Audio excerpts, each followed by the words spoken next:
में से एक मेंबर वैकेंट है। वो कोई साहब थे, वो जवानी साहब के ग्रुप में चले गए।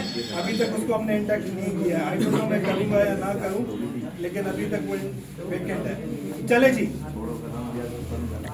आऊज़ु बिल्लाहि मिनश शैतानिर रजीम। आऊँ नालो अब्दुल खालिक वल्द गुल मोहम्मद जात बंगार औदो चेयरमैन इलेक्शन कमेटी पेट इलेक्शन मरकजी election committee all Sindh primary मरकजी election committee all Sindh primary teacher association Sindh Allah ताला के हाजिर नाज़िर जाने इकरार करियां थो के हाज़िर नाज़िर जाने इकरार करियां थो त मां PTLF जे आइन के मां PTLF जे आइन खे चङी तरह पढ़ियो ऐं सम्झियो आहे। चङी तरह पढ़ियो ऐं सम्झियो आहे।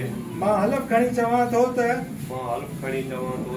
मां PTLF जी आइन मुहब कराइण जो पाबंद रहंदुसि। इलेक्शन PTLF जे आइन मूजिब कराइण जो पाबंद रहंदुसि। PTLF जी आइन मूजिब फैसला करण जो पाबंद रहंदुसि। PTLF जे आइन मूजिब फैसले करण जो पाबंद रहंदुसि। पसंद नापसंद के कॾहिं बि फैसले ते हावी थियण न ॾींदुसि। पसंद नापसंद के कॾहिं बि फैसले ते हावी थियण न ॾींदुसि। PTLF तंज़ीम जी साख के बरक़रार रखण लाइ हर मुमकिन कोशिश कंदुसि। PTLF तंज़ीम खे बरक़रार रखण लाइ हर मुमकिन कोशिश कंदुसि ऐं तंज़ीम सां वफ़ादार रहंदुसि।